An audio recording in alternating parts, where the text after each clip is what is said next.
is between us and you! False authority! False authority!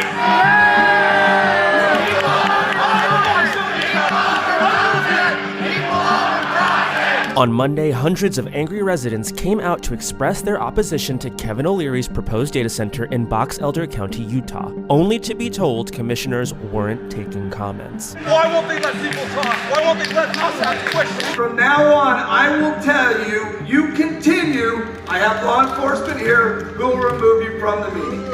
Fed up with the resident uprising, the commissioners left the room to conduct the meeting virtually and promptly approved the project. I would move for a motion. Mr. Chair, I would make a motion that we approve Resolution 2612.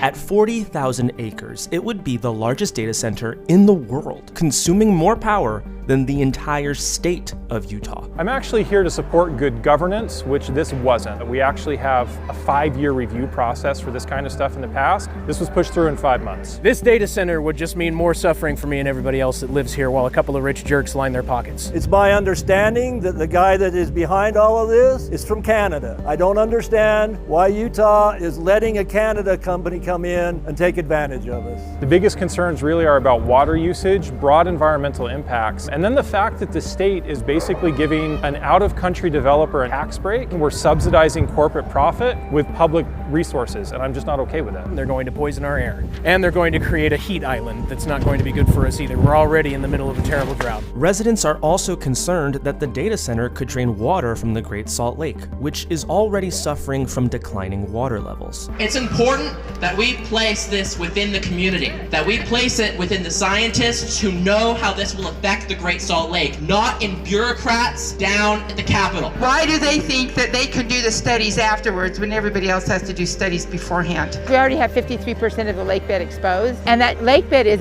toxic. They're using water for this system, water that we need in this state. I have survived for 68 years without AI. I have no need for AI. This is not for the good of the people here. This is for the good of some out-of-town big shots who want to make themselves richer than they already are, even though they already have more money than they know what to do with, at our expense. We are going to do something about it today, and we're going to do something about it tomorrow, and we're going to do something about it every day until people realize that our communities matter more than corporate profit.